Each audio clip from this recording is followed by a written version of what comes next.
안녕하세요. 고려대학교 정보보호대학원 이관희 박사입니다. 오늘은 면담방법론 맛보기 네 번째 시간입니다.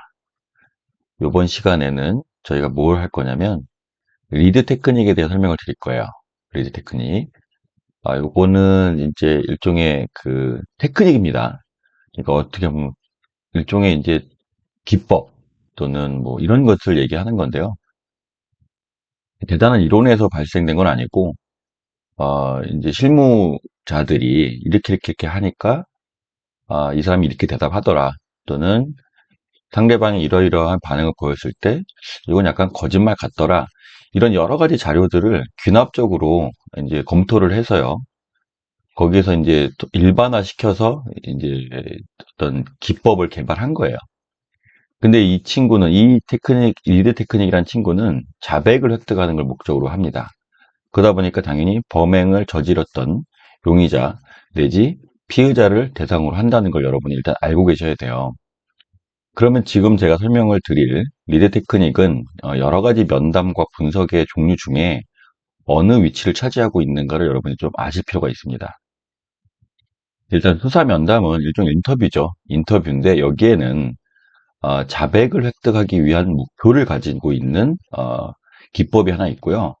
그 다음에 정보를 수집하기 위한 피면담자로부터 어떤 정보를 획득하는 걸 목적으로 하는 거죠. 이렇게 하기 위한 기법들이 존재를 해요. 그 중에서 이제 피스 모델을 제가 요 다음 시간에 설명을 드릴 겁니다. 지금 설명을 드릴 거는 수사 면담 중에 자백을 획득하기 위한 리드 테크닉이고요. 다음 시간에는 정보를 수집하기 위한 피스 모델에 대해 설명을 드릴 겁니다. 요거를 여러분들이 좀 위치를 파악하고 계실 필요가 있고요. 그리고 면담 말고 분석에도 뭐 행동 분석 같은 게 있어요. 요거는 여러분이 옛날에 그 에크만이라고 해서 라이투미라고 하는 그 미국 드라마가 있죠. 그래서 상대방의 어떤 미세 표정이나 이런 것들을 분석을 해서 이 사람은 지금 거짓말하고 있구나, 당혹스러워하고 있구나 이런 것들을 판단하는 그런 분석 기법이고요. 진술 기법, 진술 분석 같은 경우에는 상대방이 얘기했던 진술서나 또는 그 사람이 했던 말 같은 거 있잖아요. 그 진술 자체를 분석을 함으로써 이제 새로운 이제 수사 방향을 설정하거나 아니면은 그 진술의 진위 여부나 이런 것들을 판별하는 분석 기법입니다. 그래서 이번 시간 그 제 강의 전체는 일단은 이 인터뷰에 관련된 부분이니까 리드 테크닉과 피스 모델에 대해 설명을 드릴 거고 이번 시간에는 다시 한번 말씀을 드리지만 리드 테크닉을 살펴볼 거예요. 이 친구는 리드 테크닉이라는 친구는 이제 1940년대 이제 거짓말 탐지기 검사관 출신인 이 리드 씨에 대해서 의해서 이제 주도가 됐어요.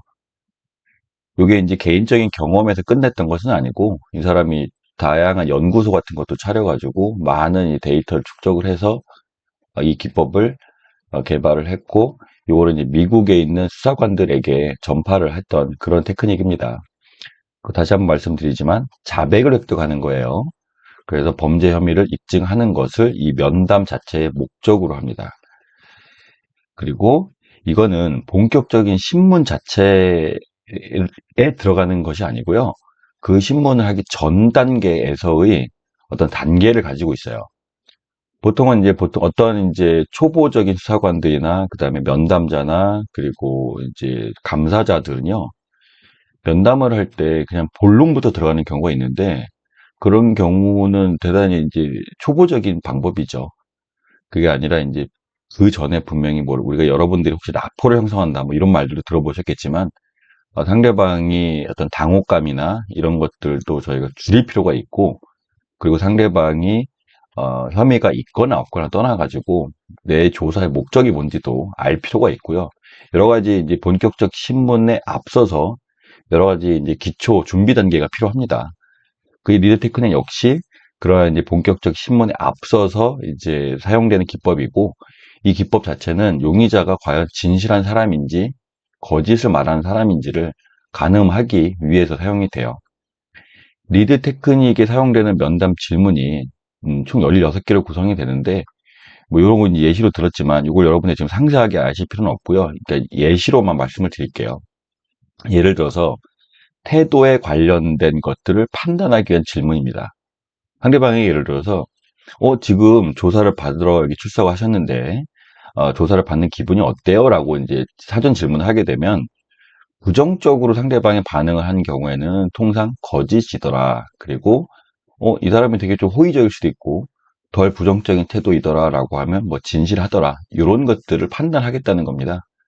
그리고 이제 이 반대라고 하는 이제 면담 질문은 뭐냐면 당신이 범행을 하지 못하도록 억제하는 게 뭘까요? 그러니까 당신이 범행을 나는 했다고 보지만 뭐 그래도 이제 조사를 하겠죠.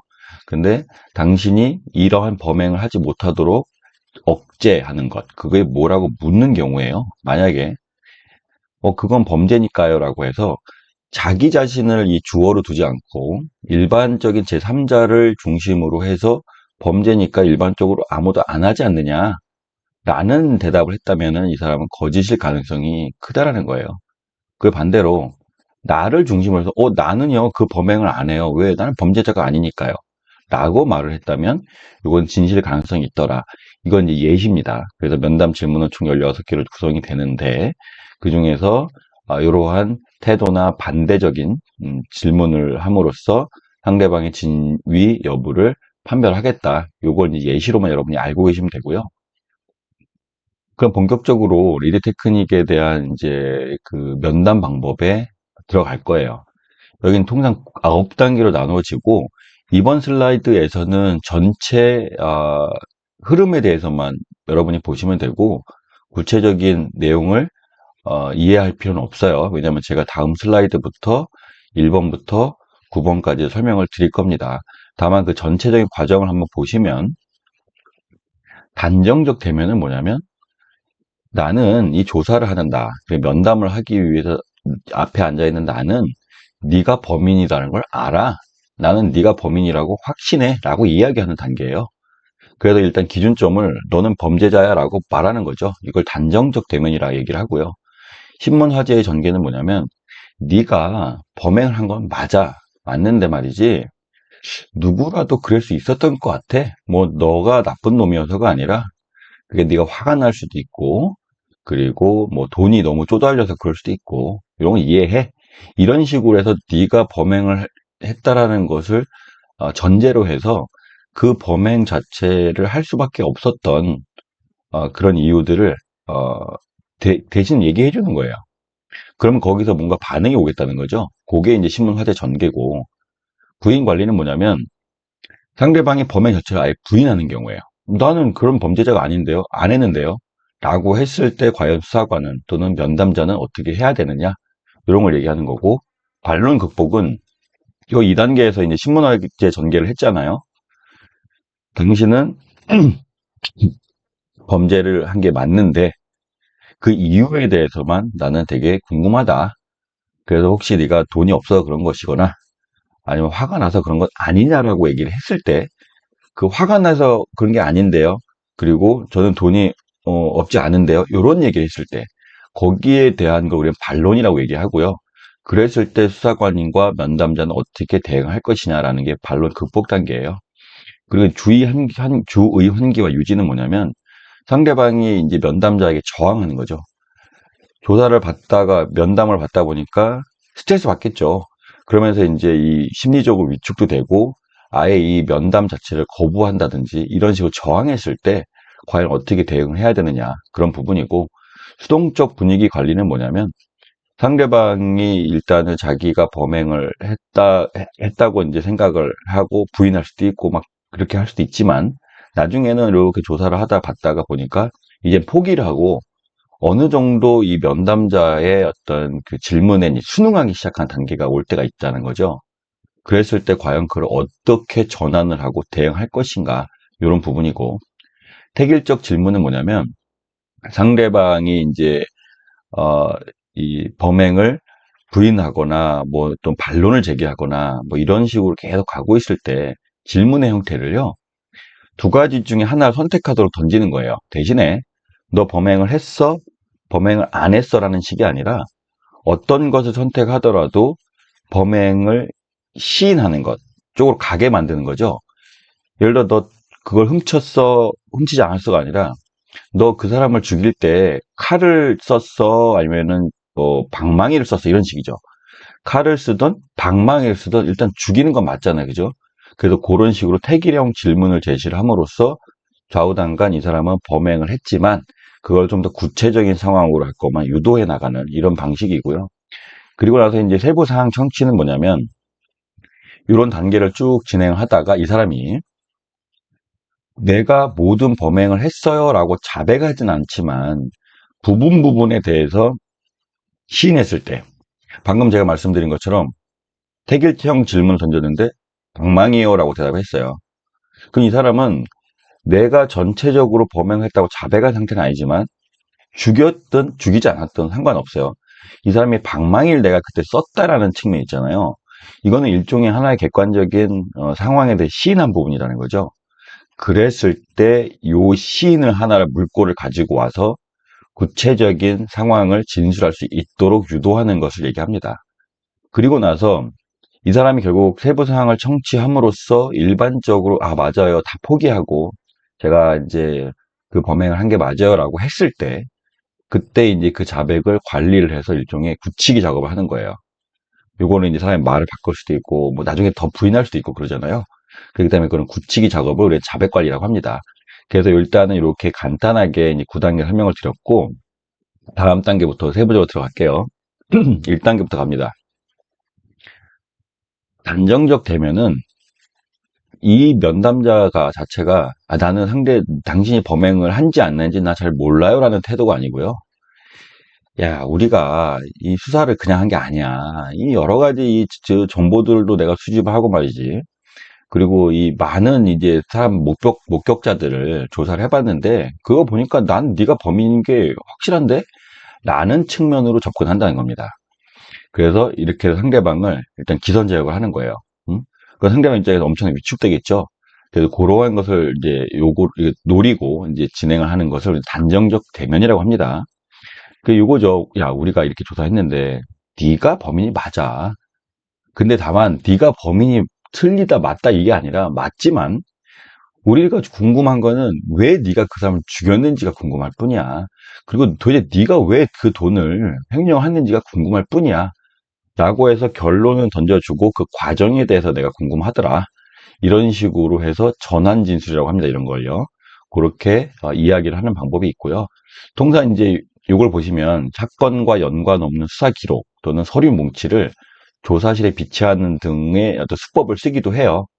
예를 들어서 어떤 상대방은 수사기관이 과연 알고 있는 것이 뭔지 잘 모르잖아요. 그죠? 근데 그 책상 위에 서류가 이만큼 막 수북히 쌓여 있다는 거죠. 그러면은, 야, 이 수사관들이, 나에 대해서 엄청나게 조사를 많이 했구나. 그래서 저 안에 많은 이 객관적 자료가 있을 텐데, 혹시 내가 거짓말을 하게 되면, 이 자료하고 안 맞게 말이지. 이렇게 하면 충분히 들통날 수 있겠구나라는 그 심리적 압박을 주기 위해서 일부러 그렇게 연출하기도 한다 이겁니다. 그래서 여기서 이제 주는 그 어떤 메시지는 뭐냐면 조사관 자체가 확신이 없어 보이는 경우에는요, 범인은 자백을 안 한다는 겁니다. 자기는 뭐 조사관 입장에서는 실제로 아무런 증거도 없는 것 같고 말이지. 그리고 이제 수사관 자체가 어 뭐 아무것도 이 나에 대해서 범인이죠. 범인에 대해서 알고 있는 정보가 없을 것 같으면 당연히 누구든 자백을 안 하고 요거를 회피하려고 하겠죠.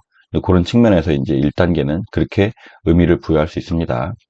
두 번째 단계는 신문 화제 전개인데 이게 보시면 리드 테크닉 자체에 이제 9가지 단계가 있다고 말씀드렸는데 이 단계가 가장 중요한 부분입니다.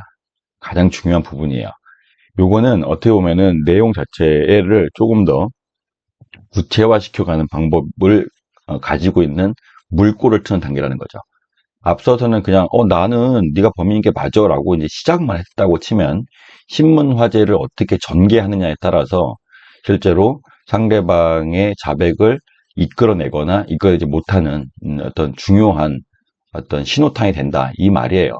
그래서 요거는 조금 리드 테크닉에서 중요하게 다루고 있는 단계라는 것과 이거를 과연 어떻게 전개할 것인지는 사실은 면담자가 지금 많은 정보를 알고 있어야 돼요.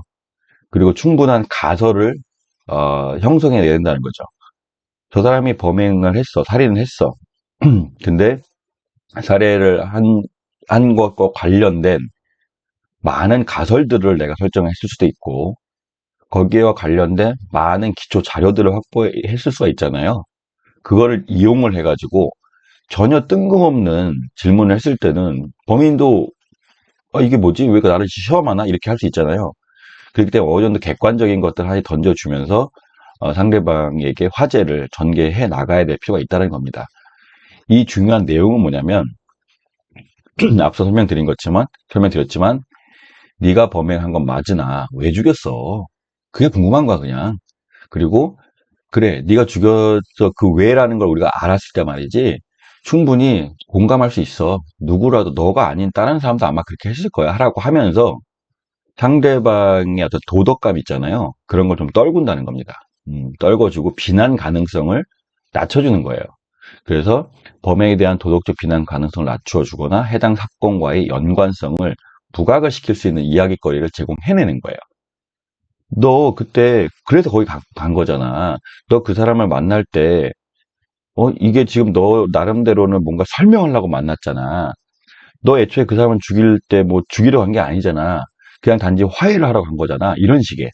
그러면서 계속 어찌됐든 간에 이 사람에게 그 사건의 현장과의 연관성 있잖아요. 죽였던 안 죽였던을 떠나서 일단은 네가 거기 가게 된 이유가 있잖아. 이런 식으로 해서 그 사건과의 관련성이 있도록 지속적으로 이야기거리를 제시를 하는 걸 얘기합니다. 그리고 만약에 이런 단계를 거쳤을 때요. 진범이 아닌 경우에는 이 신문 화제에 적극적으로 저항한다는 거예요. 자기 입장에서는 두 단계의 부인이 필요한 거잖아요. 난 범행 앞서 단계에서는 당신이 범인이다라고 난 추진한다. 여기 한 번 있었고 그 상태에서 다시 한번 너 그 사람 만난 게 맞잖아. 응? 그 사람한테 연락한 게 맞잖아라고 했을 때는 좀 더 구체적인 어떤 상황에 들어갔기 때문에 훨씬 더 저항을 적극적으로 하게 된다는 얘기예요. 근데 이때 말이죠. 감정적인 용의자, 그러니까 감수성 있는 용의자인 경우에 질문하는 것과 감수성이 높지 않은 용의자에게 질문하는 것들이 좀 다르다는 겁니다. 여기서 예를 들면은 이 사람이 어떤 반성을 하는 것 같고, 그리고 되게 좀 뭔가 도덕에 관련된 또 윤리나 인간에 대한 어떤 그 공감대가 좀 강해 보이거나, 그리고 자기가 저지른 범죄에 대해서 후회를 많이 하는 것 같다든지, 요런 식의 어떤 용의자인 경우에는요, 공감과 동정을 보이거나, 그 심각성을 축소하는 거죠. 야, 너는 이 범행을 처음 저질렀을 것 같아. 근데 그것 때문에 되게 불안할 수 있겠지. 하지만, 요거는 사실은 그렇게 뭐 엄청나게 큰 일이 아니단다. 만약에 네가 만약에 돈을 만약에 했다고 하면은 이건 충분히 상대방과 합의를 하거나 용서를 구하거나 이럴 수 있는 거야. 근데 만약에 그렇지 않고 했을 경우에는 오히려 그 문제가 더 심각해질 수도 있어. 이런 식이죠. 그래서 심각성을 축소해 나가면서 별게 아닌 것 같은 얘기를 던진다는 겁니다. 그 대안적 동기 제시하는 것도 아까 마찬가지예요.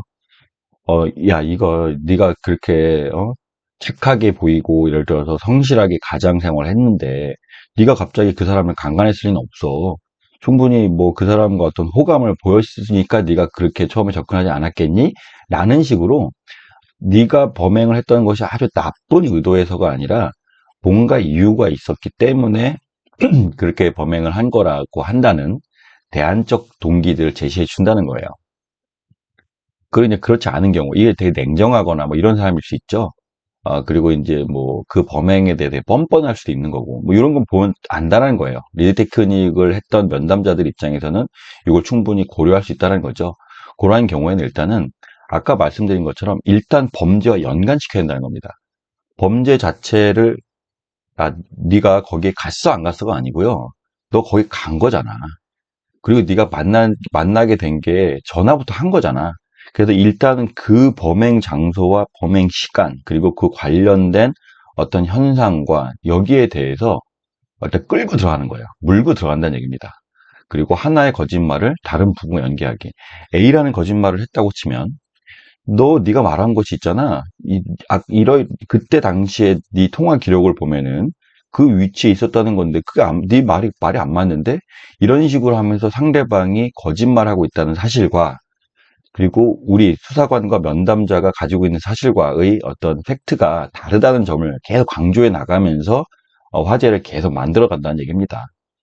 이런 것들, 이런 것들에 대해서 좀 여러분들이 설명을 할 수 있다고 하면은 그 뒤에 단계에서 훨씬 더 이제 그 연결이 될 가능성이 높아요. 근데 이 신문 화제 전개가 제대로 이루어지지 않으면 그 뒤에 단계에서 연결이 좀 어려울 수 있다는 걸 여러분들이 기억하셔야 됩니다.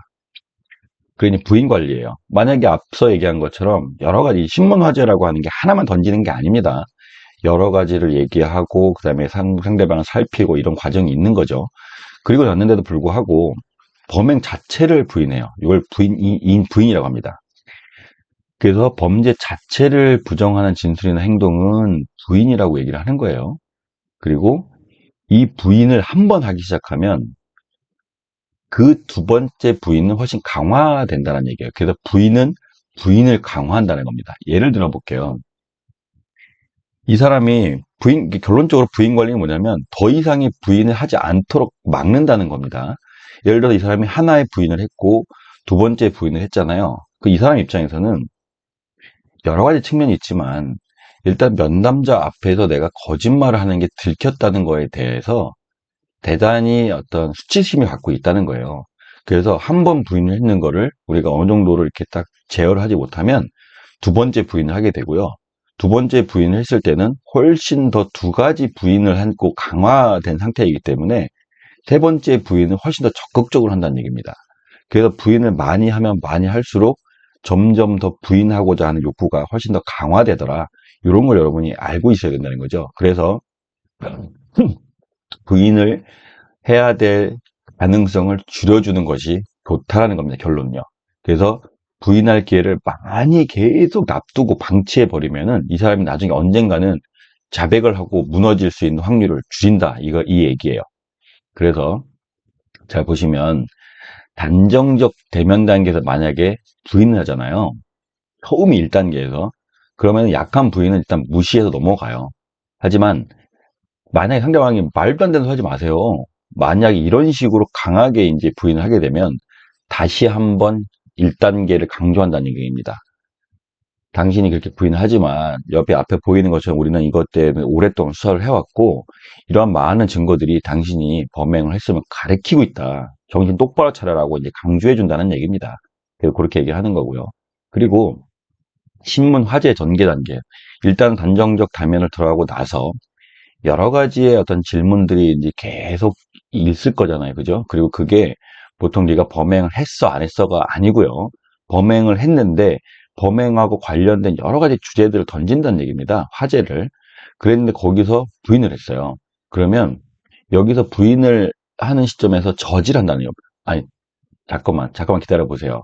일단 당신이 지금 얘기한 부분을 다시 한번 곱씹어 봅시다라든지 이 주제에서 다른 주제로 넘어가기 전에 상대방이 부인을 더 많이 못하도록 제지한다는 얘기입니다. 그래야만 앞서 얘기한 것처럼 이 사람이 두 번째 부인을 하지 않게 되고 그렇게 부인을 하는 것을 방치하지 않고 제지를 해야만 나중에 그죠? 나중에 자백을 하기 훨씬 수월해지더라. 이런 얘기입니다. 다음에는 반론 극복이에요. 반론 극복. 이것도 앞서서 이제 대략적으로 말씀을 드렸던 부분이에요. 그래서 부인은 한다는 거는 범행을 부인하는 거고요. 반론을 한다는 거는 제가 두 번째 단계에서 가장 중요한 두 번째 단계에서 신문 화제를 던졌을 때 그거에 대해서 반론을 제기한다는 얘기입니다. 예를 들어서 너 돈이 없어 그런 거잖아 라고 얘기했을 때 아니에요. 저 돈 때문에 그런 거 아니에요. 무슨 소리예요? 또는 저 돈이 없지 않아요 라든지 너 화나가지고 그 사람을 그렇게 한 거 아니야 했더니 저 원래 잘 화 안 내는 사람이에요. 이런 거 있죠. 그래서 범행을 어떤 했던 것과는 관계없이 그 2단계에서 신문 화제를 전개할 때 그렇지가 않아요 라고 얘기하는 거 우리는 반론이라고 얘기합니다. 그리고 만약에 생계가 어렵지 않다는 반론을 그걸 다시 부인처럼 저지하면 안 된다는 거예요. 예를 들어서 사실 우리가 반론을 받게 된 그런 그 신문 화제가요. 명확한 사실이 아니라 동기라든지 네가 했던 거에 대한 내 추정적 이유잖아요. 그죠? 그래, 너 돈이 없잖아. 돈이 없어서 그런 거 아니야라고 얘기를 했을 때 상대방이 저 돈이 없지 않아요라고 했단 말입니다. 그럼 여기서 야, 무슨 소리야, 너 돈 없잖아. 라고 하는 의미가 없어요. 그러니까 이거 반론을 받은 어떤 그 반론을 유발시킨 신문 화제가 원래 추정적이었던 거기 때문에요. 그거 자체 갖고 싸워봤자 의미가 없다는 얘기입니다. 그러면 반론을 하게 상대방이 예를 들어서 너 돈이 없잖아라고 했을 때 상대방이 저 돈 없지 않아요라고 했으면 수사관 다시 무슨 소리야 이렇게 나갈 것이 아니고요. 아 그래? 그럼 도대체 너 그럼 최소한 돈이 없어서 그런 게 아니면 다른 데라도 돈이 필요해서 그런 거 아닐까? 또는 너 혹시 이것 때문에 그전에 너 행적을 보니까 워낙 뭐 이런 그 룸사롱도 자주 가고 아니면 뭐 어디 가서 노는 것도 좋아하는데 너 유흥비가 모자라서 그랬던 건 아니야? 그러니까 또 다른 신문 화제로 이 화제를 돌려야 되는 거지. 그 반론 자체를 저지하고 그걸로 말싸움하지 말라 이겁니다. 그렇게 하면서 상대방에게 A라고 하는 거에 대한 신문 화제를 던졌는데 반론을 제기했으면 또 다른 신문 화제를 공격을 해서 거기에 대한 반론을 받게 되고요. 그렇지 않으면 또 다른 신문 화제를 계속 주는 거예요. 그렇게 해가지고 그 사람의 그 신문 화제에 대해서 반론을 제기하는 것들에서도 우리는 정보를 추출할 수 있다는 겁니다. 그래서 그걸 다시 후속 질문을 하고 다시 후속 질문을 하고 이런 식으로 해서 상대방을 혼란시킨다는 얘기를 하는 거지 상대방이 내었던 반론 자체를 저지하면서 그거 갖고 말싸움하지 않아야 된다는 걸 말씀을 드리는 거예요. 그래서 여러분이 앞서 배웠던 부인 관리하고 반론 극복하고는 내용이 다릅니다. 이걸 여러분들이 상기하시면 좋을 것 같고요. 그 다음에 주의 한기와 유지예요. 예를 들어서 이제 신문 화제를 계속 앞서처럼 계속 하다 보면요. 이게 부인한 것도 대응을 하게 되고 또는 반론을 제기한 거에 대해서 다시 저지하면서 다른 이제 신문 화제를 제시를 하고 하는 것들이 계속 진행이 됩니다. 그러다 보면요. 이 사람들은요. 이 사람은 이제 이 용의자는 피곤해지죠. 스트레스 받고요. 그리고 이게 일단 단순한 과정이 아니고 자기 딴에는 기존의 수사관과 면담자가 갖고 있던 정보에 부합하지 않는 많은 거짓말을 했을 거란 말이에요. 그럼 자기가 했던 거짓말들이 점차 이렇게 옥죄어 온다? 이런 느낌도 받게 되고, 그리고 거기에 대해서 심리적인 스트레스가 방어를 하기 위하여 심리적인 스트레스가 이제 계속 강화되죠.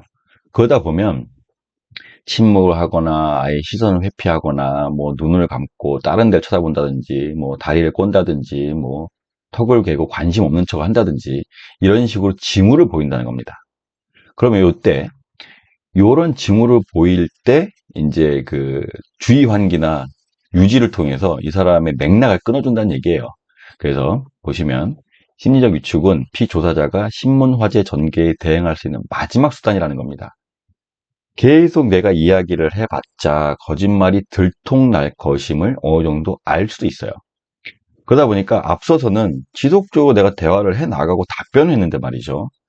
야, 이게 수사관과 면담자가 하나 더 질문을 던지면 난 더 꼬일 것 같다는 생각도 할 거란 말이에요.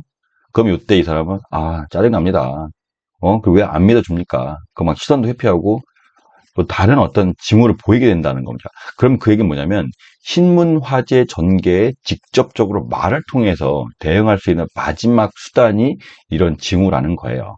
그런데 이러한 일단 심리적 위축을 방치하게 되면 당연히 더 이상의 진술을 확보하지 못할 가능성이 있어요. 그래서 거기서 나 이제 진술 안 할 겁니다. 저 충분히 얘기했고요. 나 이제 진술 거부권 행사할까요? 이런 식으로 완전한 저항과 포기 상태에 올 수 있기 때문에 이거를 적절히 관리해야 된다. 이것을 우리는 주의 환기와 유지라고 하고요. 이 주의 환기와 유지의 방법은 일종의 맥락을 끊어주는 거예요. 그래서 수사관이 의자를 당겨 앉으면서 상대방을 다시 똑바로 한번 쳐다본다든지 아니면 지금 내가 갖고 있던 수사 서류 중에 하나를 이제 꺼내 보내준다든지 그리고 이 사람의 용의자, 그러니까 일종의 이제 CCTV 같은 게 찍혔으면 CCTV 같은 사진을 하나를 보여주면서 이거 봐라. 당신 아까 얘기했던 거에서 틀린 부분이 있지 않느냐 이런 식으로 해서 무엇인가를 지속적으로 이 사람을 더 이상 포기하지 못하도록 다시 맥락을 끊어주고 또 다른 내용과 이런 것을 통해서 주의를 환기시켜준다는 얘기예요. 이것도 되게 중요하게 리드 테크닉에서는 바라봅니다. 다음은 이거와 좀 다른 얘기죠. 앞에 부분은 일단 저항을 했을 때 얘기고, 여긴 수동적 분위기, 그야말로. 내가 처음에는 이렇게 지치다가 어느 정도는 이제, 야, 이거 이제 포기를 해야 되나? 말아야 되나? 어떡하지? 라는 이제 분위기가 올 때가 있어요. 처음에는 부인도 하고 반론도 막 제기해 봤는데, 그러면서 용의자나 또 이 피의자는 수사관에게 참 많은 정보들 제공했을 거예요. 그렇다고 보면은 어떤 경우에는 저항을 했는데, 거기서 다시 수사관이 주의를 환기고 맥락을 끊고 다음에 다시 분위기를 전환시켰을 때 이 사람 입장에서는 더 당황스럽죠. 그러면서 야, 이게 어떡하지? 포기할까 말까? 라고 하는 시점이 존재합니다. 그걸 우리는 이제 수능의 어떤 그 신호이고, 그럴 때 이 사람은 수동적인 자세로 변해요. 적극적으로 범행을 뭐 부인하고 적극적으로 반론을 제기한다는 것이 아니라 일종의 수동적으로 나오게 하는 그 시점이 있는데, 그걸 뭐냐? 발장을 끼고 있다 풀었다든지, 다리를 꼬고 앉았다가 다리를 풀어가지고 의자를 앞당겨 앉다든지, 아니면 어떤 그 자기가 저항을 하는 어떤 이 태도들과 그 다음에 말투나 이런 것들을 좀 내려놓게 된다. 이런 얘기입니다. 그랬을 때 여기서 어떻게 하느냐? 여기서 신문에 대한 수능이라는 걸 우리가 인지를 했으면 주의 환기 유지를 다시 한번 반복하거나, 또는 그 다음 단계로 나오거든요. 그거는 택일적 질문 제시를 통해서 일종의 이제, 그전에는 부인 쪽으로 가다가 이제는 어, 시인 쪽으로 갈 수 있는 연결고리를 만드는 단계가 수동적 분위기 관리입니다. 그래서 신문 화제를 범행과 연결 짓는 거예요.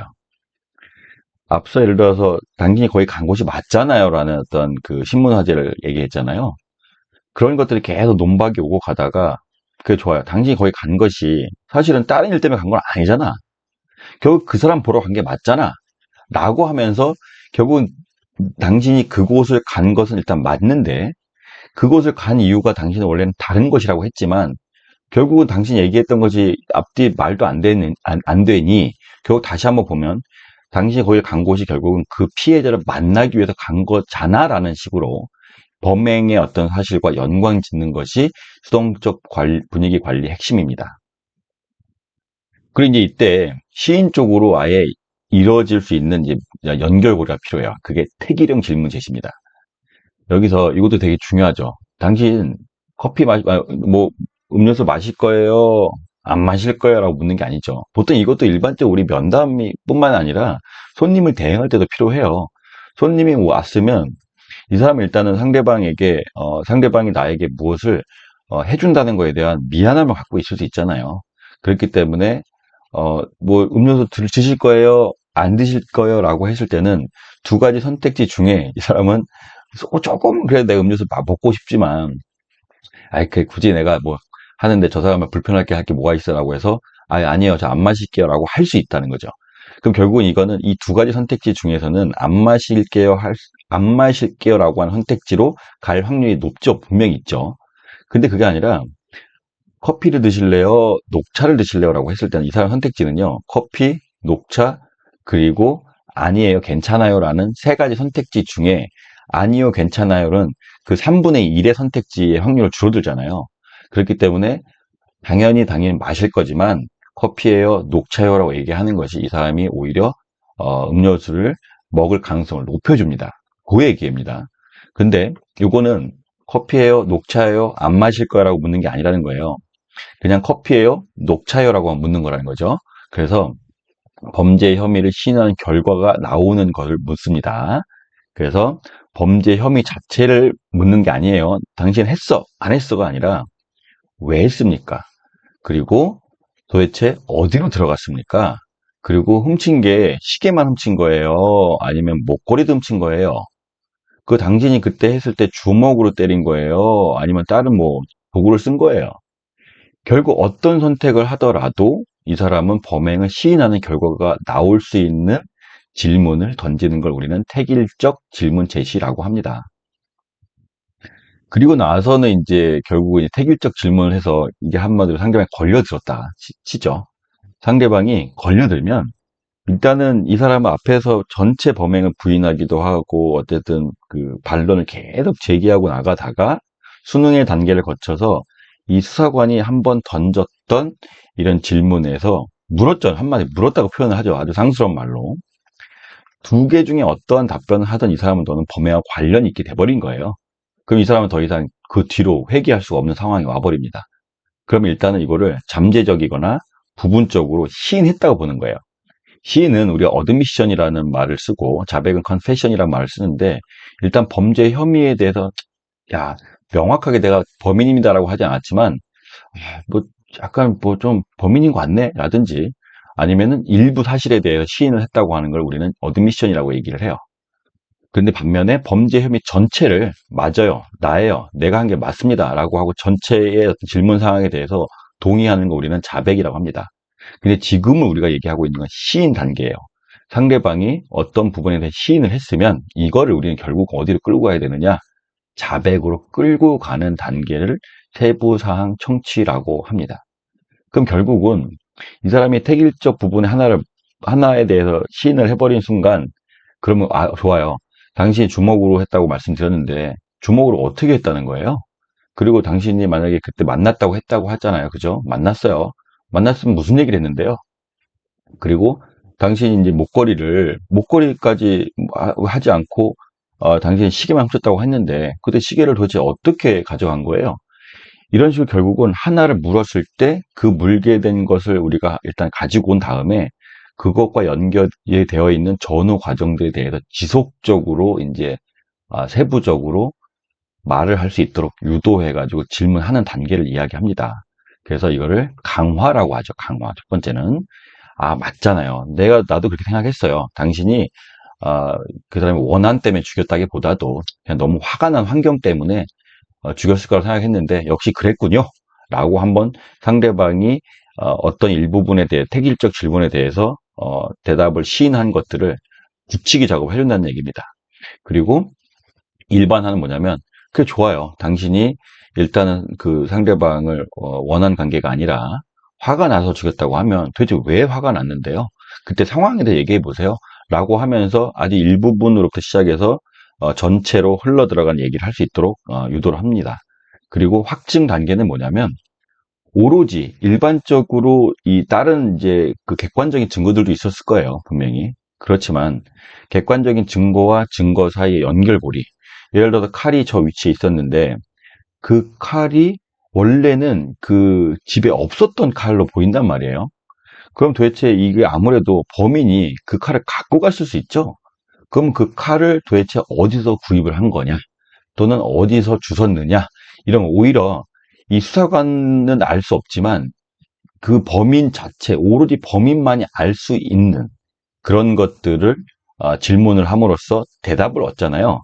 그럼 얘는 오로지 자기만이 알고 있는 정보를 얘기했다라는 것은 그 사람이 진범이 확실하다라고 하는 것을 훨씬 더 확증해 준다는 얘기입니다. 그렇게 진술을 유도를 해서 결국은 이 사람에 대한 굳히기 작업을 통해서 더 이상은 시인이나 자백을 철회할 수 없도록 만든다. 이걸 우리는 세부사항 청취의 목적입니다. 그리고 마지막은 자백 관리예요. 이제 자백 자체를 상대방이 했을 거 아닙니까? 뭐 우리나라 같은 경우에는 통상 자꾸만 조서를 쓰지만 대부분의 나라에서는 우리가 왜냐하면 조서 자체도 재판정에서 증거 능력이 당연히 부여되는 게 아니기 때문에 통상 인터뷰에 집중을 합니다. 인터뷰를 하고 상대방으로부터 이런 자백을 이끌어내거나 이 사람이 법정에 갔을 때 그대로 얘기할 수 있게끔 얘기를 하고요. 결국은 대부분의 수사에서의 면담은 이 사람의 자백과 그 대답에 의존하는 것이 아니라 객관적으로 수집해 놓은 이런 증거들이 실제 그 범행 현장에서 찾아진 증거들이다라고 하는 것들을 이 진술을 통해서 확증해 버리는 거거든요. 그럼 결국 이 사람이 자백을 하지 않더라도 말이죠. 나머지 객관적 증거를 통해서 이 사람을 기소하거나 재판에 붙일 수 있어요. 그게 당연한 겁니다. 다만 이 사람이 자백을 했다라고 하는 걸 통해서 수사기관이 인지를 했잖아요. 그리고 그거를 그대로 공판적으로 가져갈 거기 때문에 이 사람의 자백을 글로 남겨놓지 않는다 할지라도 실제로 이 사람은 공판적에 가서 판사 앞에서 제대로 원래대로 진술할 가능성이 높아지죠. 왜냐면은 이미 다 자기 얘기를 했기 때문에. 다만, 그거를 나중에 이 사람이 이제 부인하거나 할 가능성이 분명히 존재를 하죠. 나중에. 그래서 이런 것들을 뭔가 다른 형태로 보존해내는 거 우리는 자백 관리라고 합니다. 그래서 다른 조사관이나 증인 또는 뭐 누군가의 공범일 수도 있고 뭐 여러 가지 이제 자기의 신뢰 관계자가 될 수 있어요. 이런 사람이 들을 수 있도록 하거나 또는 변호인이 들을 수 있게끔 하는 이런 목격의 단계도 있을 수 있고요. 그 다음에 이제 우리가 쓰는 뭐 피의자 신문 조서 같은 경우 당연히 서면화가 이루어지겠죠. 그 아니면 상대방으로 하여금 진술서를 쓰게 하는 것도 방법일 수 있습니다. 물론 당연히 아주 자의적인 상태가 이루어져야 되겠죠. 그리고 요지를 써서 보통은 이제 우리가 외국의 수사기관들은 이 사람을 인터뷰를 해서 그 내용의 요지를 쓰고요. 그 요지에 대해 상대방이 서명을 받는 식으로 해요. 그래서 요지 일단 인터뷰 요지서를 쓰고 거기에 대해서 상대방이 충분히 읽어보고 서명하게 하는 이런 이제 부분적 서면을 하라고 하죠. 이런 방식으로 자백 관리를 하는 것을 우리는 리드 테크닉의 마지막 단계라고 합니다. 그러면 지금까지 여러분들이 이제 이 리드 테크닉을 쫙 들어봤을 때 어때요? 대부분 그럴듯해요. 사실 뭐 이게 나름대로는 이제 수사관들이나 폴리그래퍼들의 어떤 다양한 경험을 통해 나왔기 때문에 그럴듯합니다. 근데 효과성을 검증한 연구가 없어요. 그러니까 이게 통상 수사관이 하니까 그렇더라라는 거지 이게 반드시 맞다는 정답이 아니라는 얘기입니다. 그래서 리드 테크닉 자체가 미국에서 되게 오랜 시간 쓰이긴 했어요. 쓰이긴 했고, 이게 분명히, 그럴 법하고, 실제로 그렇게 효과가 있는 부분도 있을 수 있을 겁니다. 하지만 이게 완벽하게 아니라는 걸 여러분이 아셔야 되고요. 여러분도 이제 들어보신 걸 수도 있는데, 이노센트 프로젝트가 미국에서 지금도 진행되고 있죠. 그래서 이제, 1992년 이후에 수용자들 있잖아요. 이미 그 형이 확정이 돼서 교도소에 이제 수용이 되어 있는 사람들을 분석을 해가지고 특히 DNA로 분석을 했죠.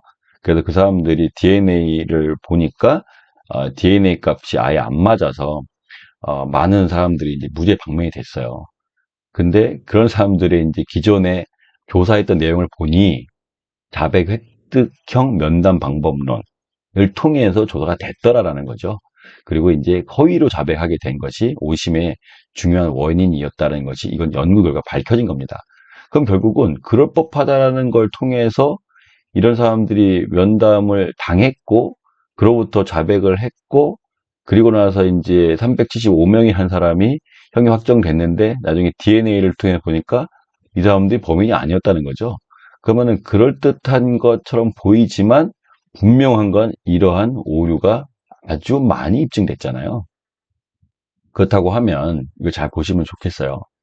그 어떤 분석 도구를 활용할지라도요, 신문 전에 용의자를요, 진실하거나 거짓이거나 분류하는 것은 절대 허용되지 않습니다. 그리고 조사자는 조사 과정에서 선입견도 절대 없어야 되고요. 근거 없는 추측도 없어야 돼요. 이게 사실 수사관들이 이 리드 테크닉을 들으면 되게 그럴듯하구나라고 해서 나도 해봐야지라는 생각을 할 수 있는데 사실 결론을 말씀드리면 되게 위험한 방법입니다. 위험한 방법이고 예를 들어 우리는 누구를 보더라도 그 사람의 자백을 통해서 이 범죄를 입증해내야겠다는 생각 자체를 버려야 돼요. 우리는 모두 객관적인 증거를 통해서 과거 사실을 구현해내는 거지 상대방의 말을 가지고 과거 사실을 구현해내지 않습니다. 상대방을 면담하는 이유는 뭐냐면요. 그 면담을 통해서 정보를 획득하는 거예요. 그게 진실한 정보든 거짓인 정보든 상관이 없어요. 그리고 그 사람이 범인이든 목격자든 상관없습니다. 그야말로 수사기관이 객관적인 그 증거들을 통해서 과거의 사건을 재구성할 때 도움을 필요로 하는 거죠. 왜냐면 저 사람만이 그걸 알고 있을 수 있고, 혹시 저 사람이 자기가 의도하지 않지만 들었거나 목격했던 걸 통해서 또 다른 증거를 확보해 나는데 의미가 있는 거예요. 그거를 상대방한테 너 했지, 안 했지, 이런 방식의 조사 방식은 대단히 원시적이고 사실은 사용되지 않아야 되는 그런 기법입니다. 그래서 여러분들 뭐 실망하셨겠지만 이것도 사실 제가 처음에 1번 그 강의에서도 이미 말씀드렸던 부분이에요. 이 테크닉은 배제되어야 되고 여러분이 이거에 대해서 천착해서 이런 방식의 어떤 조사가 면담을 하지 않으셔야 합니다. 이상으로 이번 시간은 마치도록 하겠습니다.